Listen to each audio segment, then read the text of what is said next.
Ya estoy nuevamente. Digo, buenas noches, muy buenas noches a todos. Agradezco la invitación del doctor Parra para estar con ustedes esta noche. En esta, la 14ª sesión de este curso de introducción al manejo de pacientes flebológicos por parte del Foro Venoso Mexicano. Y pues quiero dar la bienvenida al doctor Alejandro Espejel Blancas. El doctor Alejandro Espejel es angiólogo y cirujano vascular.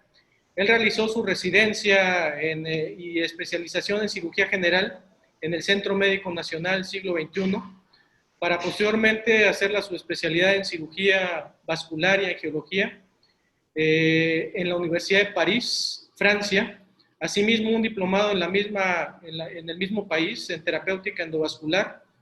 Es maestro por la Escuela de Administración, tiene una maestría en Administración de Hospitales y Salud Pública por el Instituto de Estudios Superiores en Administración Pública, así como pertenece a la mesa directiva de la Sociedad Mexicana de Angiología y Cirugía Vascular y está certificado por el Consejo Mexicano de Angiología y Cirugía Vascular. Le cedemos la palabra, doctor Alejandro, bienvenido y escucharemos con atención la ponencia. Pues muchas gracias por la presentación, doctor Romero, y podemos empezar con la presentación. Bueno, pues muchas gracias nuevamente, gracias Parra, gracias Erasto, gracias al doctor Romero, en general a todo el equipo del Foro Venoso, a Valente Guerrero por permitirme dar esta charla. Vamos a hablar de un problema muy frecuente que son las úlceras en las piernas. ¿El tratamiento es local o sistémico? ¿Por qué una plática de estos en los diferentes foros acerca de las úlceras? Bueno, pues la justificación es la creciente demanda en la atención de los pacientes con heridas, principalmente crónicas, lo que representa un importante reto al que se enfrentan los profesionales de la salud. En el pasado, el principal objetivo del tratamiento de las heridas era su protección, dejando que la naturaleza reparara el daño. Así, desde hace mucho tiempo, las heridas han representado un reto en general para todo el personal de salud.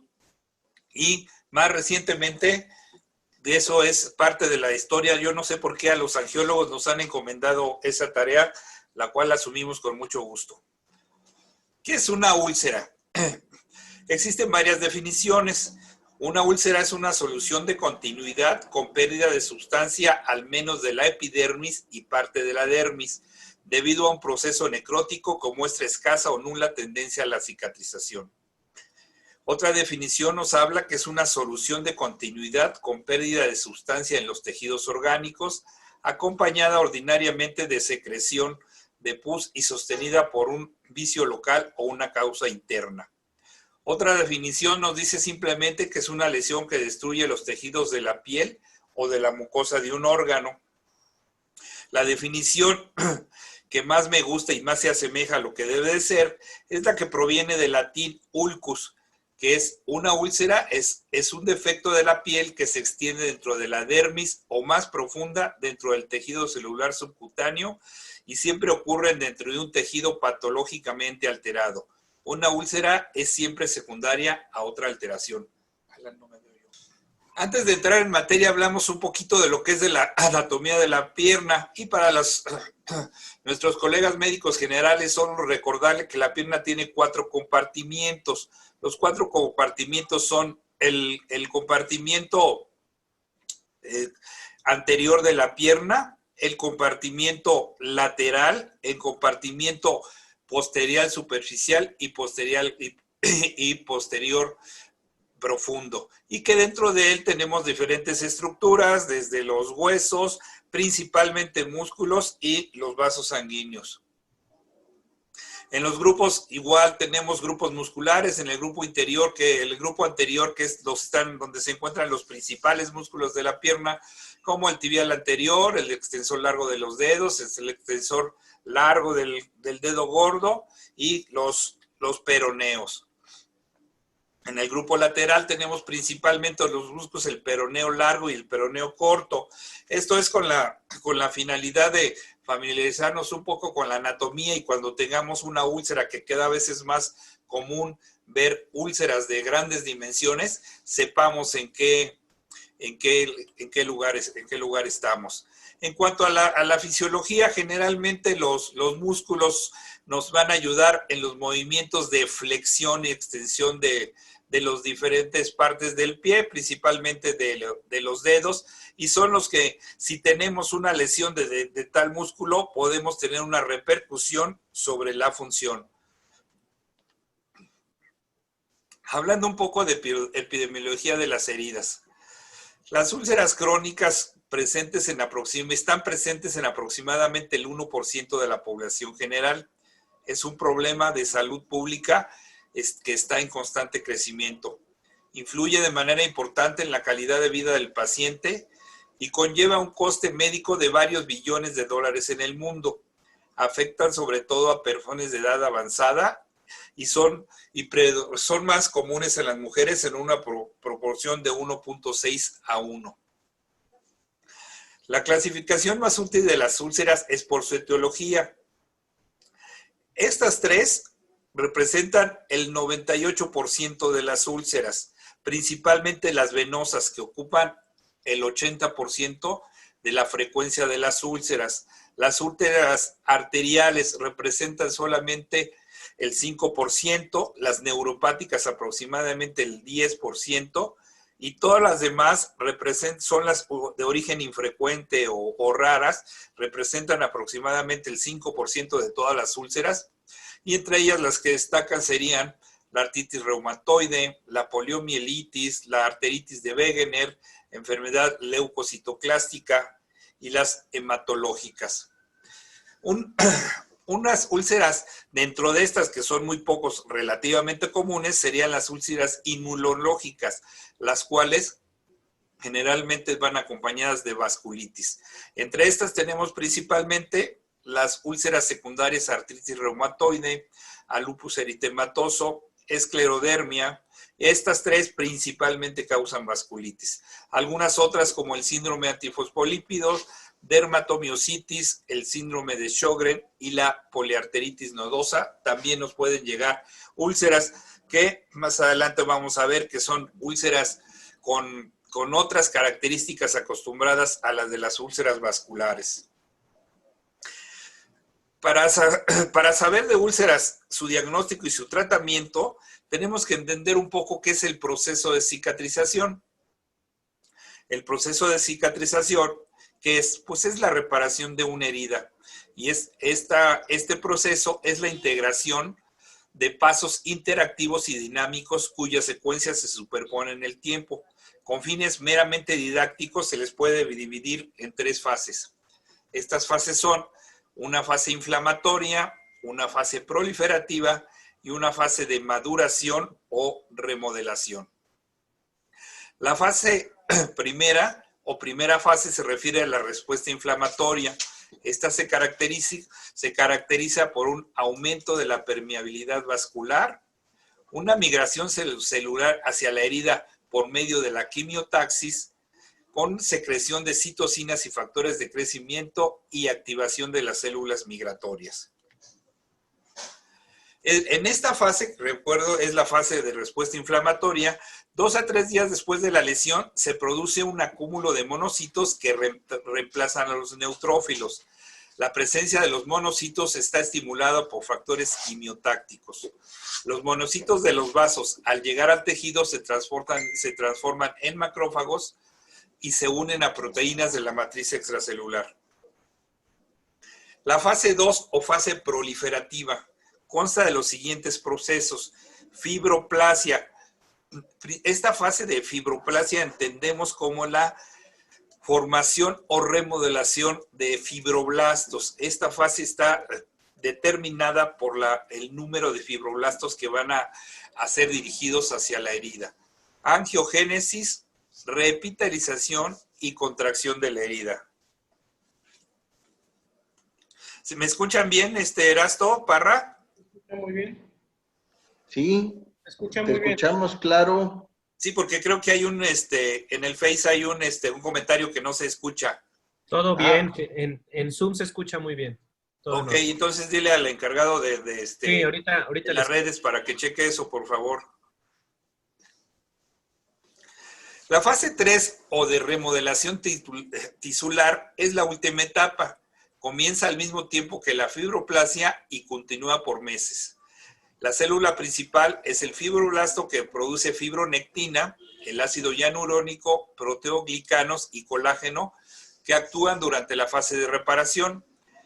Al cabo de un año o más, el colágeno tipo 3 que se deposita durante la reparación es reemplazado por el de tipo 1, que es más estable y similar al que tenía la dermis originalmente. Por eso se dice que una cicatriz va a ser más fuerte y más resistente que la piel normal. ¿Cómo vamos a abordar o cómo vamos a manejar las heridas? Generalmente en las heridas, ¿qué vamos a observar? Pues bueno, como en la gran mayoría de los diagnósticos en medicina, la clínica juega un papel muy importante. ¿Qué le vamos a observar a la herida? Principalmente, ¿de qué tamaño es? ¿Qué características tiene? ¿En qué lugar está?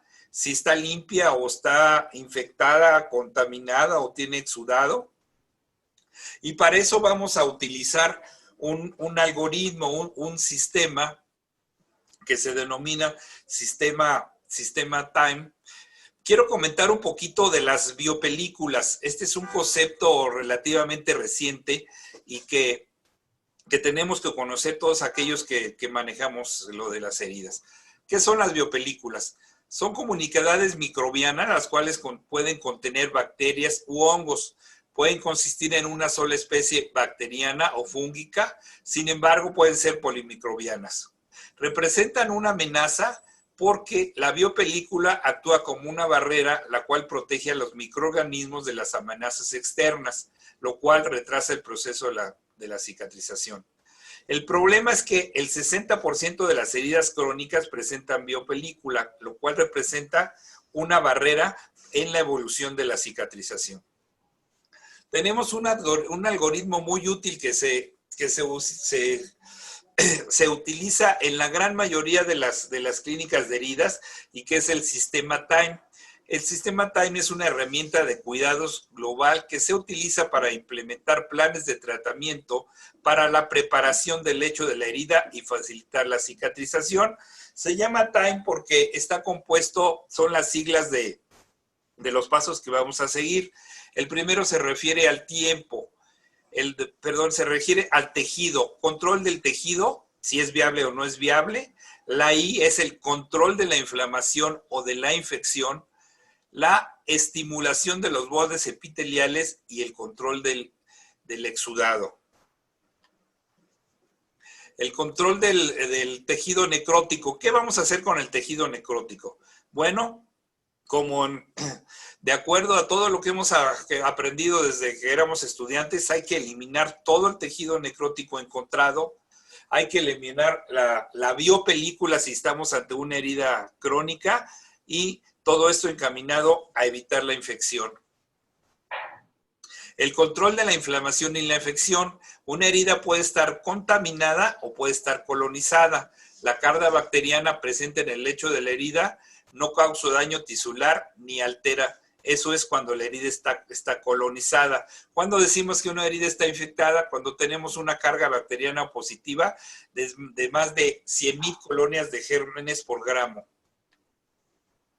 El control del exudado.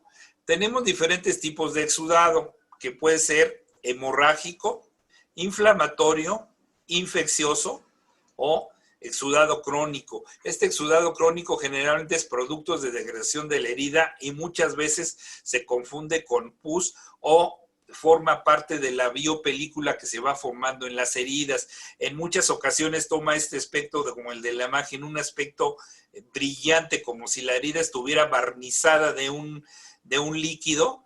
Esa es la presentación más frecuente de la placa. La estimulación de los bordes es parte de la reconstrucción tisular. Es la manera en que los bordes de la herida se van adhiriendo y tenemos que estimular los bordes de las heridas para contener el exudado y para favorecer la cicatrización. ¿Qué hacemos con los bordes? Bueno, vamos a observar si la epitelialización es adecuada, está alterada o tenemos problemas con la granulación, los queratinocitos, o si se trata de una herida con bordes isquémicos. Acuérdense que los padecimientos arteriales, principalmente en úlceras por insuficiencia arterial crónica, la gran mayoría de las veces las úlceras que tenemos van a ser sobre tejido isquémico. ¿Cuáles son los objetivos del tratamiento? Pues evaluar la causa y considerar medidas correctivas. Por ejemplo, el desbridamiento selectivo de esos bordes necróticos. A veces está tan grande la herida que tenemos que valorar el hacer un injerto cutáneo o algún tratamiento de cicatrización avanzada por medio de apósitos. ¿Qué esperamos con estas medidas? Bueno, pues que tengamos una respuesta celular apropiada, incrementar la migración de los queratinocitos que nos ayuden en la formación de esta cicatriz y mantener una actividad equilibrada de proteáceas y factores de crecimiento del lecho de la úlcera. Vamos a hablar un poco de lo que es la terapia de presión negativa. La terapia de presión negativa, o más conocido como sistema BAC, se refiere al cierre asistido por vacío.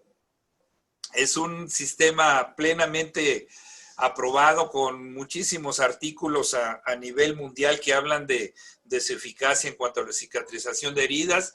Esto para nuestros colegas médicos generales que no lo conocen, dos tipos de sistema BAC.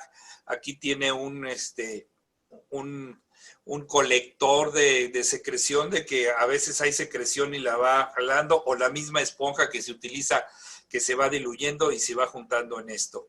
Este es en sí lo que es el aparato, que es una consola pequeña, en ocasiones portátiles, que hace un sistema de vacío, se conecta por medio de una manguera a unas esponjas generalmente recubiertas con plata, que actúan como una membrana que van a permitir hacer la presión negativa y la salida de algún exudado que exista. Estos son los diferentes tipos de esponja que se utilizan para este sistema, y su mecanismo de acción es que limpia la herida, estimula la cicatrización y por tanto favorece la curación de la herida.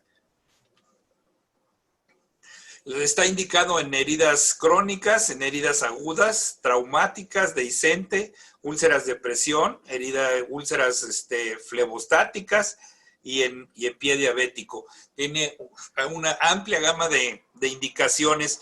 Yo por lo general la utilizo solamente en heridas con mucho tiempo o heridas muy grandes. Hay que tener algunas precauciones en su utilización, que no haya un sangrado activo, que el apósito no esté cerca de algún vaso grande, cuando hay fístulas que no sean entéricas, en neoplasias malignas no se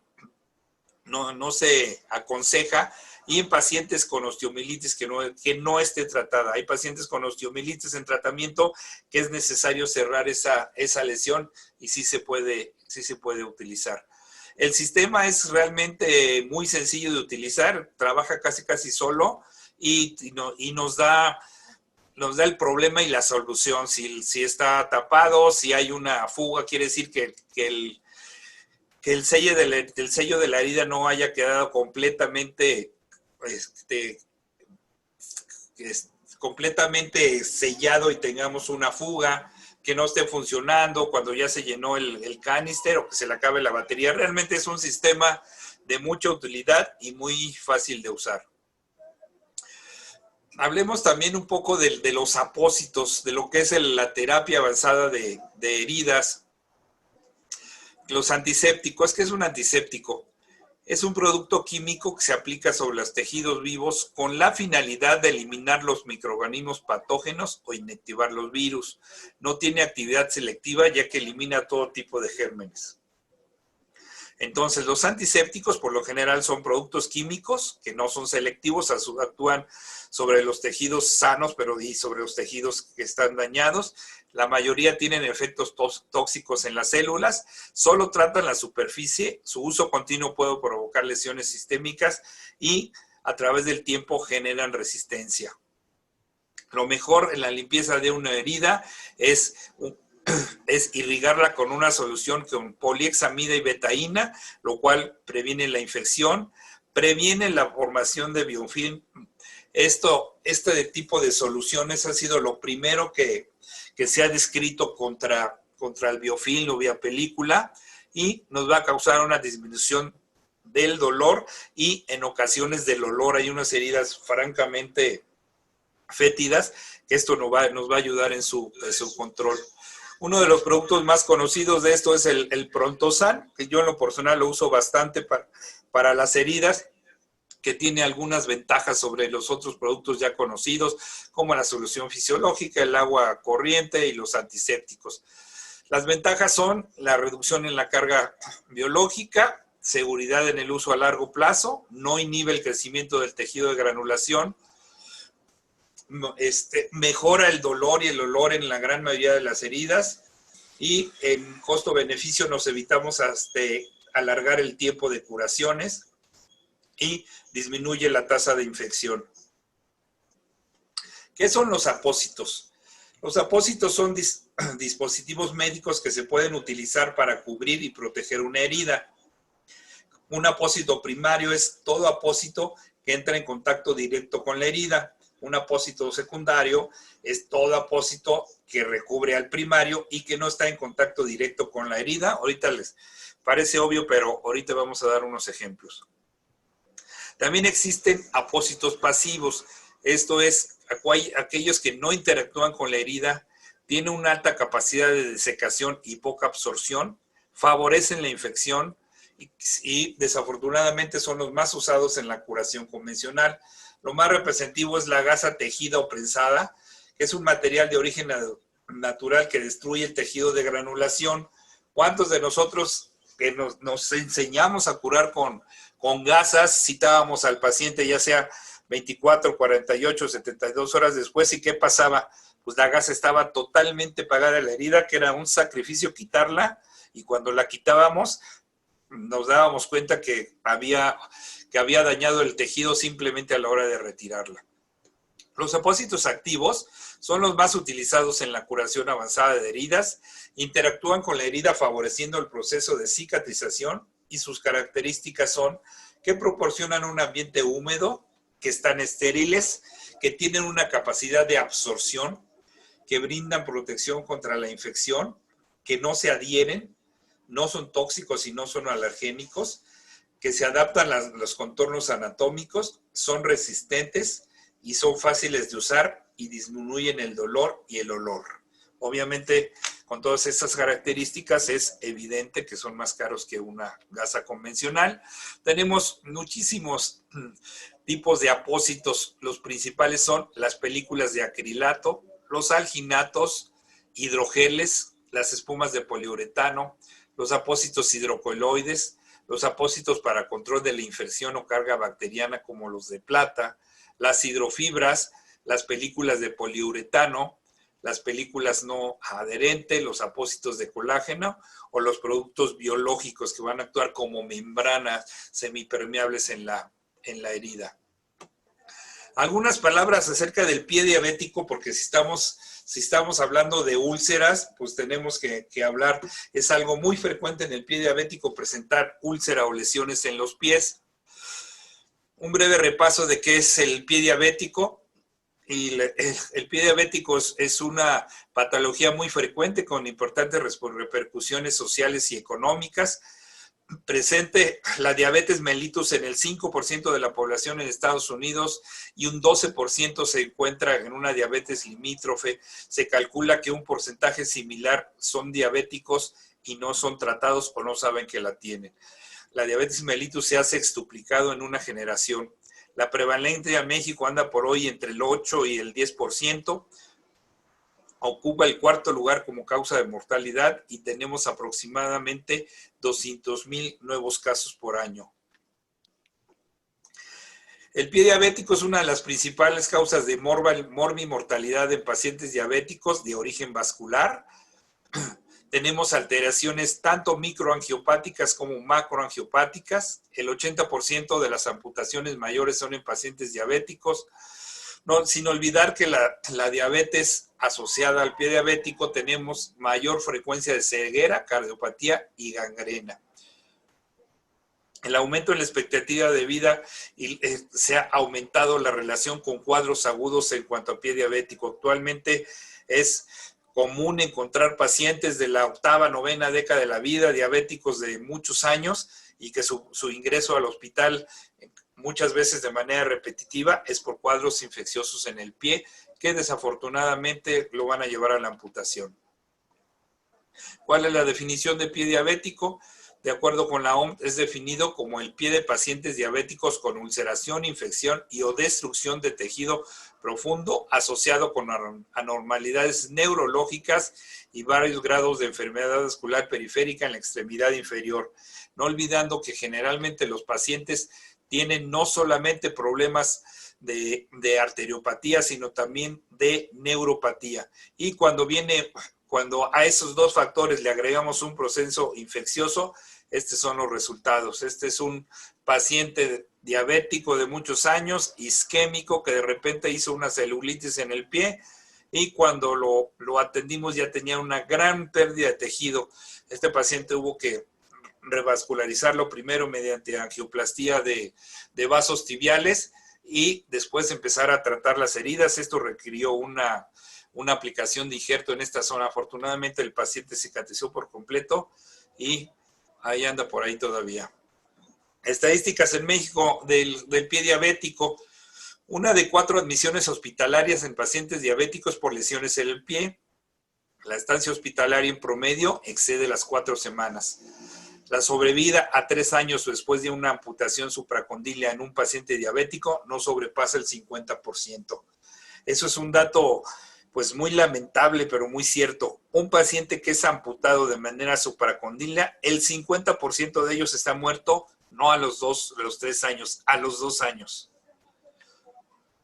Lo más importante hablando de pie diabético sigue siendo la prevención. Como conclusión de esta breve plática podemos decir que la causa por la cual una herida se transforma en crónica es multifactorial, principalmente cuando la tensión de oxígeno es menor a 40 milímetros de mercurio, se enlentece la producción de colágeno. La perfusión inadecuada a los tejidos o la isquemia aumentan el riesgo de infección. Esto es principalmente lo que se les acabo de mencionar. Esto se ve muy frecuente en los pacientes diabéticos. Cuando se produce la contaminación de una herida, la carga bacteriana progresa hacia la colonización, a la colonización crítica y finalmente a la infección. Es decir, una herida que no cicatriza rápidamente se va a colonizar y una vez colonizada progresa rápidamente a una infección. Muchas gracias y estoy a sus órdenes para las preguntas. Alan, es que no me veo. ¿Cómo le hago para ver? Muy didáctica la plática. Muchas felicidades, doctor Alejandro Espejel. Realmente este tema que nos tocó hoy tomar, que son las úlceras en pierna, bueno, puede ser un tema muy amplio, ¿no? Un tema muy amplio que desgraciadamente involucra problemas venosos, que es lo más frecuente, las úlceras venosas por estadística, las úlceras arteriales, el pie diabético, y a veces pues, que en algún momento dado se puede considerar a veces un dolor de cabeza en cómo tratar aquellas úlceras inmunológicas, como mencionó, las famosas vasculitis, que afortunadamente no es un problema tan frecuente, pero que cuando el paciente lo iba a presentar es un poquito complejo el manejo. A veces involucra el aporte de otras especialidades, Y por eso es importante que todos los compañeros de primer contacto, pues de entrada, sepamos identificar cuál es el manejo pues, inicial para este tipo de problemas. Nuevamente, muchas felicidades por su plática. Pues de entrada, doctor Alejandro, pues le preguntaría, ¿no? Si existe algún tipo de tratamiento ideal, local, tópico, que pueda ser el hilo negro en este tipo de manejo para las úlceras en las extremidades. Bueno, muy interesante pregunta, doctor Romero. Primero, no existe un tratamiento ideal, más bien yo creo que la clave es hacer un buen diagnóstico. Por ejemplo, si tenemos una úlcera flebostática, el control del problema venoso es fundamental. En este caso, el uso del soporte elástico sigue siendo la piedra angular del tratamiento, las medidas de higiene venosa, mantener la extremidad elevada y el control local de la úlcera. Si esa úlcera flebostática, en este caso hipotético, está infectada, pues debemos de agregar algún tipo de antimicrobiano.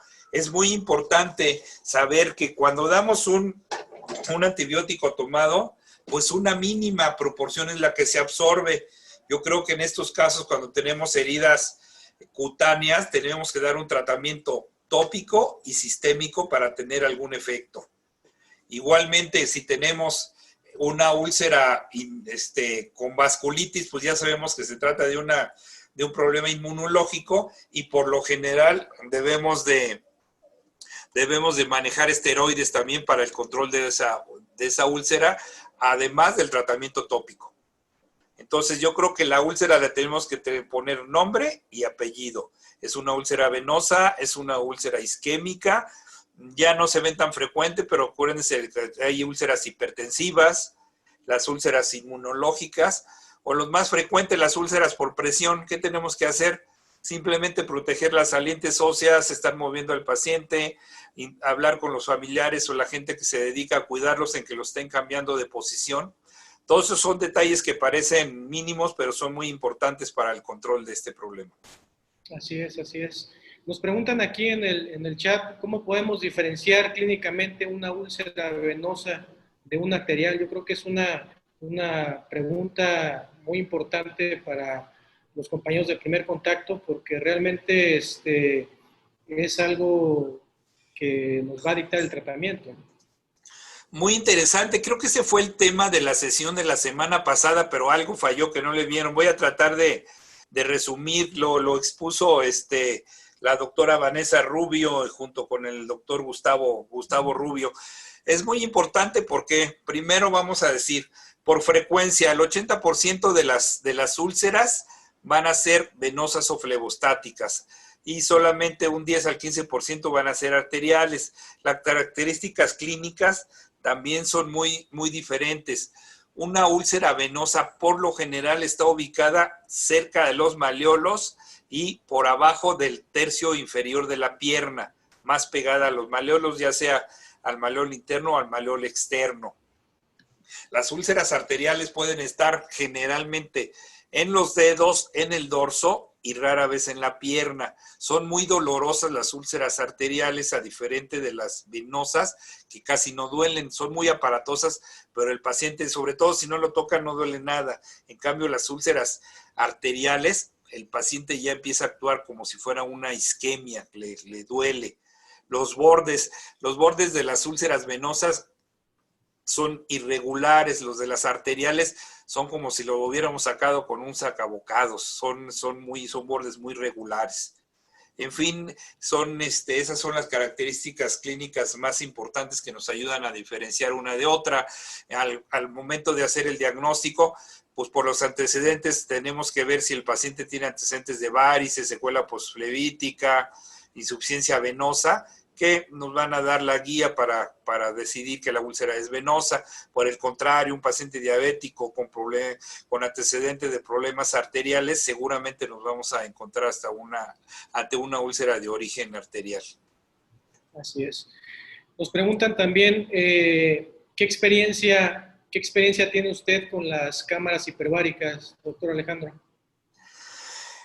Mira, no tengo experiencia porque a mí me da la impresión, la bibliografía no apoya, en ninguna guía he visto, se habla de cosas meramente anecdóticas.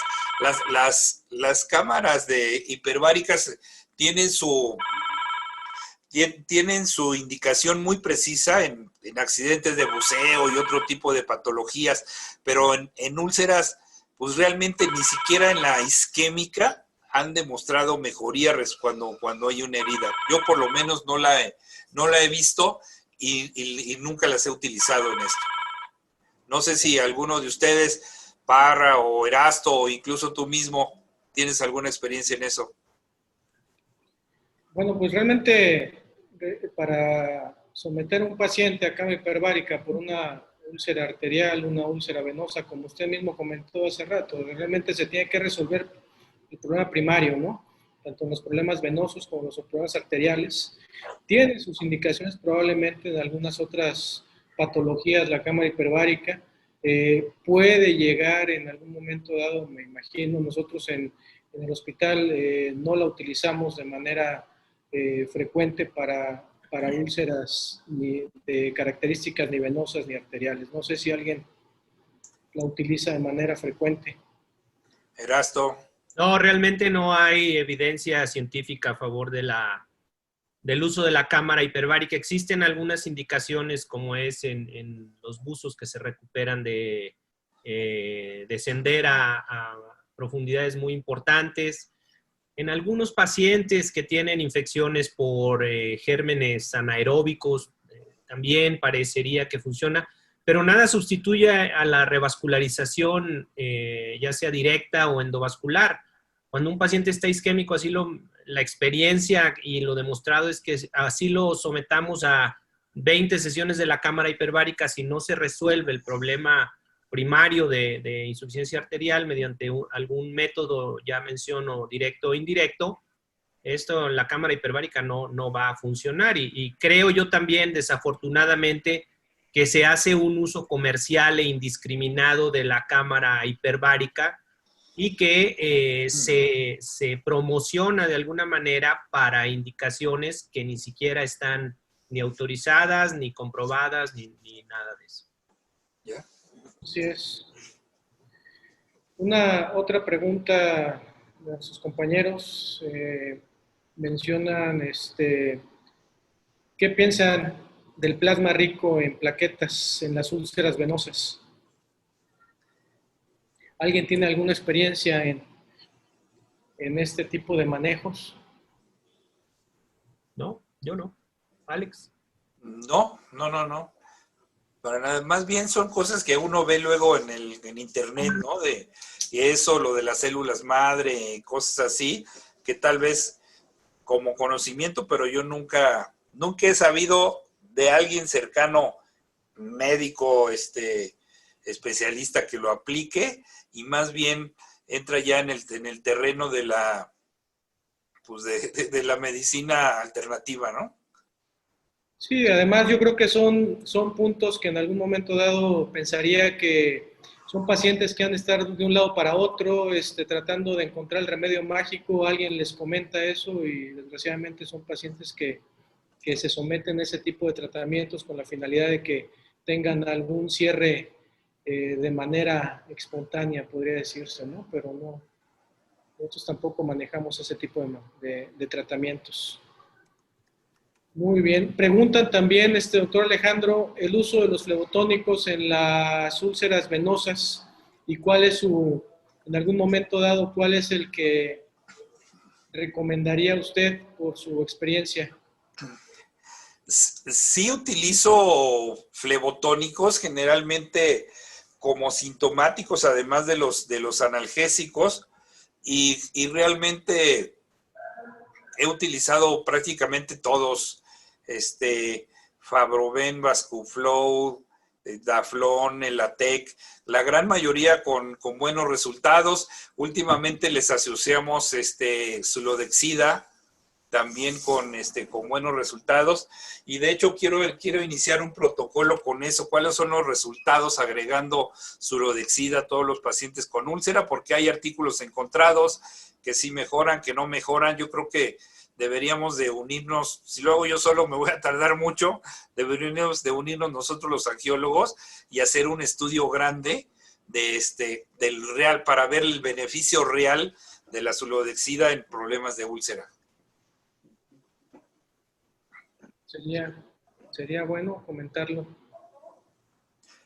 Yo sí los utilizo y sí hay mejoría. Realmente los pacientes no están muy sintomáticos, sobre todo hablando de úlceras flebostáticas, ¿no? La gran mayoría aquejan los síntomas habituales: pesantez, ardor y el dolor localizado sobre la úlcera, que generalmente no es muy importante y que los diferencia de los otros tipos de úlcera. Entonces, pero responden bien con los flebotónicos. Muy bien. Otra pregunta que nos realizan aquí de manera en vivo, pues nos preguntan cuál es el resultado en su experiencia como diagnóstico en el ultrasonido Doppler duplex desde el punto de vista arterial. ¿Es un estudio de rutina para usted? ¿Lo realiza de manera en todos los pacientes venosos, arteriales? Bueno, sí, claro. Actualmente no me imagino una consulta de angio o cirugía vascular sin Doppler. El Doppler es un instrumento de ayuda diagnóstica y actualmente para problemas venosos se considera el gold estándar. Para problemas arteriales, pues igualmente con el ultrasonido Doppler podemos hacer completamente el diagnóstico, inclusive podemos dar un pronóstico y hacer una planeación del tratamiento. Con todo eso nos proporciona el ultrasonido Doppler, tanto venoso como arterial.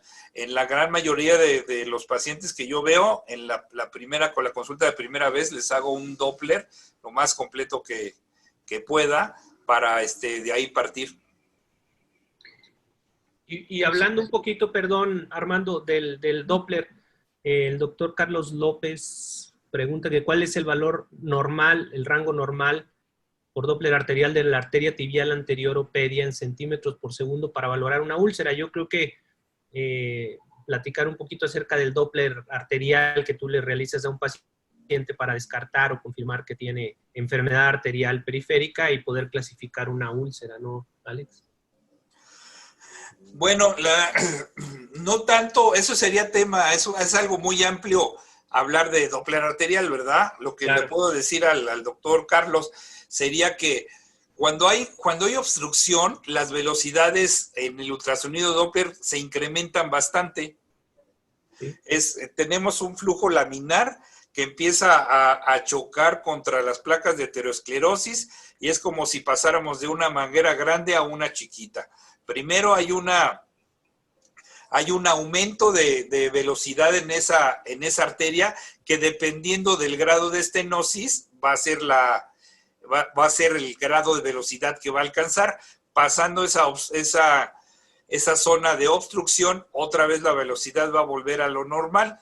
Y en casos de una oclusión total, evidentemente no hay flujo, ¿no? La curva, el trazo Doppler está completamente ausente. Esa curva trifásica en etapas tempranas de oclusión se va haciendo bifásica, hasta cuando está ocluido se va haciendo monofásica. No creo que sea conveniente hablar de velocidades, simplemente es más fácil ver la disminución de la curva, que de trifásica puede pasar a monofásica o completamente plana, y principalmente de los aspectos clínicos. Claro, así es. Algo que es bastante común es el paciente, ¿tiene o no tiene pulso? Si tiene pulso, suponemos que con esa esa cantidad de flujo, aunque el pulso esté disminuido, es suficiente para que no haya úlcera. Si no tiene pulso, la úlcera puede ser isquémica. Obviamente hablando de un paciente arterial y además con úlcera. No olvidemos que hay pacientes que tienen las dos cosas, tienen diabetes mellitus y tienen secuela posflevítica y pueden tener una úlcera arterial o una úlcera flebostática. Así es, otra pregunta que realizan aquí los compañeros. Doctor Marco Medina precisamente nos comenta eso. ¿Qué hacer con aquella úlcera mixta, isquémica y venosa? Bueno, como consejo global, démosle toda la importancia a la úlcera isquémica. La úlcera isquémica se complica muy fácilmente. La úlcera flebostática pues puede aumentar, puede molestar, pero nunca va a ser causa de amputación. En cambio, la úlcera isquémica, sí. Entonces, cuando tenemos un paciente con un problema arterial o venoso, démosles toda la importancia al problema, a resolver el problema arterial y ya después nos ocuparemos del venoso. Así es. Sí, así es, solucionar primero el problema más complejo. Pregunta nuevamente el doctor José Brito, la experiencia con la escleroterapia para úlceras venosas y su cierre. Bueno, sí la llego a utilizar, principalmente, como dije anteriormente, si la causa de la úlcera es flebostática y se debida a una insuficiencia de perforantes o tenemos una secuela posflevítica con úlcera, con venas satélites a la úlcera, da muy buen resultado primero cerrar ese punto, esas venas que están ahí mediante escleroterapia, y eso nos va a favorecer en el cierre de la herida. Entonces, eso es muy frecuente en las úlceras flebostáticas, que hagamos escleroterapia periulcerosa, vamos a decir, o de venas perforantes, muchas veces guiadas por ultrasonido, y eso nos va a ayudar en el cierre de la úlcera, principalmente cuando nos encontramos en casos de un síndrome posflevítico con reflujo. Así es. Hay varias preguntas que mencionan el uso de flebotónicos. Nos ha tocado ver, en lo particular nos ha tocado ver pacientes que llevan 2 años, 3 años, 4 años tomando flebotónicos de manera constante, casi como si fuera un medicamento ya de uso crónico. ¿Qué opinamos al respecto, doctor Alejandro? Bueno, pregunta muy interesante. Generalmente los flebotónicos, la gran mayoría se recomiendan en un plazo mínimo de 6 semanas para que podamos ver alguna mejoría, y hay pocas revisiones que nos dicen el tiempo máximo. En lo personal, yo en pacientes que no se van hablando de varices, por ejemplo, que no se van a operar, entonces yo les doy flebotónicos cuando tienen síntomas o antes de que los tengan, como por ejemplo en temporada de calor, que se agravan los síntomas venosos, aquellos pacientes que no usan adecuadamente el soporte elástico, entonces requieren más frecuentemente de flebotónicos. En las úlceras, como lo mencioné anteriormente, sí les doy Sudloxida, y si están sintomáticos también. Generalmente no uso flebotónicos por largo plazo. Se me hace más efectivo el control de la hipertensión venosa por medio del soporte elástico. Si el paciente está sintomático, sí les doy flebotónicos, aunque repito, no hay muchos artículos que dicen cuánto es el tiempo máximo que se pueden utilizar, pero generalmente que son medicamentos bien tolerados, no causan irritación, no son muy caros, entonces el paciente puede tomarlos durante mucho tiempo. Sobre todo aquellos que no los vas a operar. Sí, es muy importante el uso de la compresión en la patología venosa, que es uno de los porcentajes más altos de problemas circulatorios. Entonces hay que hacerle ver al paciente que muchas veces, en lugar de estar tomando algún medicamento, hay que apegarse a un tratamiento de elastocompresión adecuado. Exactamente, si el paciente lleva a cabo las medidas de higiene venosa y uso adecuado del soporte elástica, yo creo que podríamos controlar el 80% de los problemas venosos relacionados a varices y gran parte de las úlceras. Así es. La doctora Beatriz Martínez nos pregunta, bueno, poniendo un panorama en un paciente que sufrió quemaduras en extremidades inferiores y posteriormente presenta una úlcera, no nos menciona más datos. Me imagino que ha de ser un paciente pues, con una úlcera venosa. Pues, como se ha comentado, ¿no? Yo creo que el tratamiento va encaminado a la etiología de la úlcera, de acuerdo a lo que se encontró en la exploración, ¿no? A mí, por la pregunta de la doctora, me da la impresión que más bien estaríamos ante una úlcera postraumática, ¿no? Una lesión térmica sobre la piel, una quemadura de la piel, y dependiendo de qué tanto sea el espesor, generalmente esas quemaduras son de espesor total de la piel, y es difícil, tenemos que jalar tejido de la piel sana, tardan mucho en cicatrizar, y muchas veces esas úlceras se van a mejorar con un injerto. Así es. Ese tipo de úlceras, perdón la interrupción, es cuando debemos también tratar que la úlcera sea manejada por los especialistas que pueden resolver esos casos. En el caso de trauma y quemadura, los cirujanos plásticos reconstructores pues tienen mucha experiencia. Si fuera una úlcera de tipo oncológica, pues el oncólogo sería el más indicado aquí. Entonces, no podemos tratar todas las úlceras iguales y debemos apoyarnos con los especialistas para hacer un tratamiento multidisciplinario de esas úlceras complicadas o complejas que no son sencillas de resolver en un solo evento, ¿no? Completamente de acuerdo con el doctor Parra. Así es. Dos preguntas que van encaminadas a lo mismo. El uso de antiagregantes en el tratamiento de patología arterial, úlceras arteriales. Bueno, más bien en el tratamiento de la úlcera, yo creo que es en el tratamiento global del paciente isquémico, ¿no? El uso de antiagregantes plaquetarios está bien documentado junto con silostazol o las medidas de higiene arterial. Que acuérdense que además que la afectación sobre el lecho vascular de los pacientes arteriales, estamos hablando de aterosclerosis, también incluye los problemas de corazón y los problemas neurológicos. Entonces, se justifica el uso de antiagregantes plaquetarios en estos pacientes. No contra el tratamiento de la úlcera, sino como el tratamiento en general de un paciente isquémico. Así es, así es. Sí, yo creo que todo ha encaminado en algún momento dado a la etiología del problema, ¿no? Si es venoso, es arterial o es inmunológico.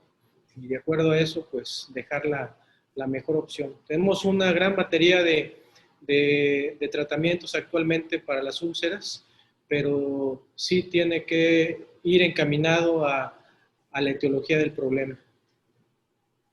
Efectivamente, es lo principal, ver qué tipo de úlceras, y ya sabemos que es flebostática, por varices, por insuficiencia venosa, por síndrome postrombótico. Entonces, ¿qué hacemos? Control de la hipertensión venosa, medidas de higiene venosa, soporte elástico y el tratamiento sobre la úlcera. Si el problema es arterial, tratar las medidas de higiene arterial, los medicamentos que han probado de utilidad, silostazol, anteriormente dábamos pentoxifilina y su antiagregante plaquetario, fomentar el programa de ejercicio físico, y generalmente con esto va a los cuidados locales de la úlcera. Si es una úlcera inmunológica con vasculitis por artritis, pues el control de la patología de fondo, muchas veces el uso de esteroides y el control local de la úlcera. Así es, así es. El uso de hipolipemiantes en úlceras arteriales, doctor, nos preguntan, imagino que se va a referir a lo que acaba de mencionar, ¿no? Lógicamente hay que hay que valorar al paciente y de acuerdo a lo que se vaya encontrando, pues ir agregando algún tipo de manejo. Inclusive la atorvastatina, la pravastatina, pues probablemente sean caballitos de batalla en pacientes con insuficiencia arterial crónica, aparte de los medicamentos que, independientemente de solucionar el problema etiológico. Sí, me da la impresión de que es lo mismo con la pregunta relacionada a los antiagregantes plaquetarios. La gran mayoría de los casos de los pacientes arteríticos crónicos cursan con algún trastorno de las lipoproteínas, entonces generalmente se agrega algún tipo de estos hipolipemiantes. Repito, como el control de fondo del padecimiento y no tienen, hasta donde yo sé, ninguna acción directa sobre la úlcera. Así es. Actualmente, desgraciadamente, en aquellos pacientes que ya no son candidatos a un tratamiento de revascularización, por los motivos que estos sean de plano, porque ya no se le puede ofrecer nada, el tratamiento endovascular no fue exitoso. ¿Qué opinamos del uso de las prostaglandinas? Pregunta muy interesante. Las prostaglandinas generalmente las hemos dejado como último recurso. Cuando nada funciona, recurrimos a las prostaglandinas. Yo creo que eso, yo he pensado sobre eso y yo creo que finalmente es por el costo. Un tratamiento de prostaglandinas no es nada económico. Yo sé que es más barato que una amputación, pero si el paciente no tiene algún tipo de seguro y eso es difícil hacer un tratamiento con prostaglandinas, sobre todo porque lo estamos usando cuando no hay nada que hacer, que es un paciente que no es revascularizable, ni endovascular, ni cirugía abierta y está al borde de la amputación. Es bueno, yo lo he usado en algunas ocasiones, mejora temporalmente el problema, pero desafortunadamente a la larga el paciente acaba amputado. Quisiera comentar ahí, ¿tienes bien clarito ese punto, Alejandro? Decir que usamos las prostaglandinas como el último recurso es cuando ya no le damos oportunidad tampoco a que ellas hagan lo que saben hacer, ¿no? Entonces, la respuesta que vamos a obtener o el beneficio a lo mejor es más corto esperando usarlas hasta el final. Si la usáramos las prostaglandinas en un paciente con una mejor probabilidad de mejoría de los síntomas, de mejoría del dolor y de la herida, pero que no es revascularizable y que lo endovascular tampoco fue útil o no fue tan exitoso como esperábamos. Pudiera ser que entonces ese manejo sí le diera oportunidad al paciente, ¿no?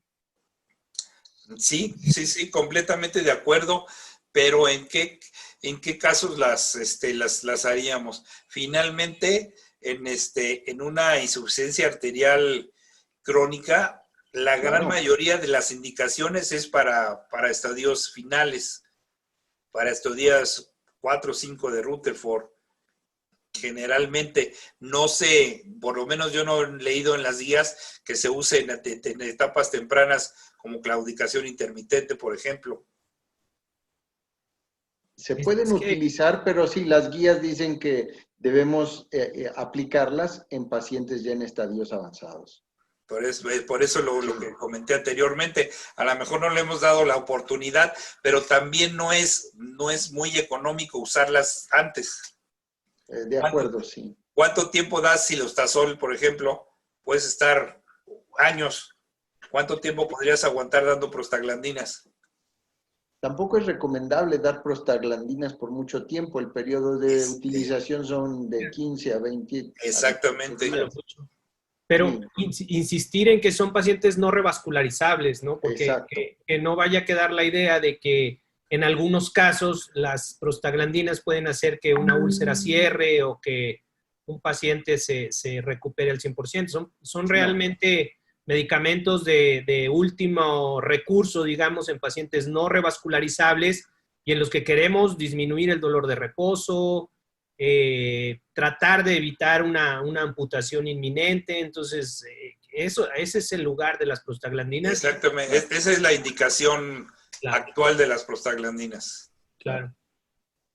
Sí, así es un tratamiento que desgraciadamente pues el paciente tiene que estar hospitalizado. Nosotros lo utilizamos con un catéter central o un PIC, y realmente es un poquito complejo que un paciente termine su tratamiento de 21 días, que es lo que a veces es lo más recomendable para que se vea un adecuado una adecuada respuesta, pues. Para que se vea una mejoría clínica en el paciente, generalmente esperamos hasta 21 días. Así es. Así es. Muy bien. Nos preguntan, yo creo que es una de las últimas preguntas, no sé, doctor Parra, ¿cómo andemos de tiempo? Sí, adelante con la pregunta y si terminando ya me permiten compartir la pantalla. Sí. Nos preguntan el uso de Rivaroxaban con aspirina, doctor. Si es comparable o agregarle el cilostazol o de acuerdo a su experiencia maneja los tres juntos o de acuerdo al estudio reciente que salió la mezcla de Rivaroxaban 2.5 con aspirina. Bueno, eso me imagino que te refieres al estudio COMPAS, que claro que arrojó conclusiones muy interesantes y una de ellas fuese que el Rivaroxaban en dosis de 2.5 miligramos 2 veces al día más aspirina nos da protección contra eventos vasculares y principalmente contra riesgo de eventos vasculares y muerte. Yo creo que esa es una de las principales conclusiones de ese estudio. En lo personal, sí lo uso por lo que mencioné anteriormente. El paciente arterítico crónico tiene afectación miocárdica y tiene, seguramente, si le haces un Doppler de carótida, va a tener una estenosis. Tal vez no significativa o significativa, pero va a tener estenosis a esos 3 niveles. Yo creo que ese tipo de pacientes son los que se pueden favorecer con el uso de Rivaroxaban más aspirina. Así es. Yo sí lo uso en ese tipo de pacientes, a la gran mayoría sí se los prescribo. ¿Les agrega cilostazol? Si predomina la insuficiencia arterial crónica, sí. Después de una arteriografía, después de un manejo endovascular, bueno, pues a veces, porque yo he llegado a utilizar los 3 ya como en algunos pacientes, con la finalidad de, después de un manejo endovascular muy cruento, y he visto que les va bien, con su toquecito de cilostazol. A ver, ahí me perdí un poco. Entonces, en un paciente endovascular largo, la próxima semana voy a tener una larguísima, ya les comentaré. ¿Les agregas cilostazol también? Armando, y parece que se congeló, lo asustaste con la pregunta. Oh, se le fue el internet. Sí, parece que eso fue lo que dijo Alex. Sí, ahí está. A ver. Ahí está, Armando. Sí, es Te que congelaste con la pregunta, Armando. Sí, el uso de los 3 medicamentos juntos. Bueno, yo sí lo uso en pacientes con insuficiencia arterial crónica que los controlo en la consulta. Sí, Xarel, Rivaroxaban 2.5, aspirina Protec y cilostazol. Sí lo utilizo. No lo he utilizado así como dices tú en padecimientos, procedimientos endovasculares cruentos. No lo he utilizado de esa manera. Otra pregunta, Alejandro, y con esto les comparto la pantalla. En heridas contaminadas o heridas más infectadas, ¿tú utilizas algún solución de microdacin para el aseo, aparte de la debridación del tejido dañado, o únicamente utilizas agua y jabón en las heridas? No, fíjate que eso he probado de todo. Si el paciente lo voy a debridar en quirófano, utilizo un sistema de agua a presión, el Pulsovac, que creo que sí lo conocen. Sí. Ese Pulsovac, a veces, dependiendo con isodine, a veces con agua oxigenada y todo. Si el paciente lo estoy viendo en mi consultorio, entonces utilizo microdacin o Prontosan. El Prontosan me ha dado muy buen resultado en heridas, pues heridas grandes. Déjenme compartirles alguna de las fotos de los pacientes que he visto recientemente. Y sí se ve mejoría con el Prontosan en relación. Acuérdense que yo trabajé mucho tiempo en el IMSS y no teníamos más que agua y jabón y gasas. Entonces, por ejemplo, este es un paciente que estoy tratando lo veo cada 15 días, por ejemplo. Prontosan, parece que ya quitamos el biofilm. ¿Sí se ve? Okay, sí. Pues del otro lado está igual, tiene una secuela posflevítica severa con una úlcera gigante. Y déjenme enseñarles el otro lado. Sí. En ese paciente ya no utilizo más que el Prontosan y parches de alginato de plata. Y ya nomás es encaminarlo. El tamaño de la úlcera ha disminuido casi un 50%. Y yo lo que le explico es que lo único que hay que hacer es cuidar que no se vuelva a infectar, controlar la presión, la hipertensión venosa con el soporte elástico de alta compresión. Y con eso debe de mejorar. Ok. Pues nuevamente muchas gracias a todos los que nos acompañaron de toda Latinoamérica. Tenemos invitados de Cuba, Argentina, Ecuador, Perú, todo Centroamérica, Honduras, El Salvador y parte de los Estados Unidos que te han escuchado atentamente, Alejandro. Quiero compartirles esta diapositiva de agradecimiento a los patrocinadores. En esta ocasión, Sanfer fue el que hizo posible la presentación de tu tema y el apoyo logístico. Armando, igual muchas gracias por la dirección de la sesión y pues agradecer a todos los panelistas. ¿Comentarios? Último comentario. Gracias, Armando, que te sacamos de tus vacaciones. Armando, aunque no lo crean, está en Acapulco. Lo sacamos un ratito de sus vacaciones. Muchas gracias. Muchas gracias, Alex. Excelente plática. Muchísimas gracias. Al contrario, gracias a ustedes y siempre es un gusto platicar, aunque sea por este medio. Ya tendremos tiempo de hacerlo personalmente. Así es. Y la próxima semana, ¿qué es y cómo se trata el linfedema con el doctor Jorge Rodríguez y el doctor Jorge García Dávila, y Ricardo Rodríguez, el próximo jueves, linfedema. Los invitamos para que participen. Y muchas gracias al Foro Venoso por seguir presentando estas conferencias. Buenas noches a todos. Muchas gracias por la invitación. Gracias. Buenas noches. Gracias, buenas noches. Hasta luego. Hasta luego.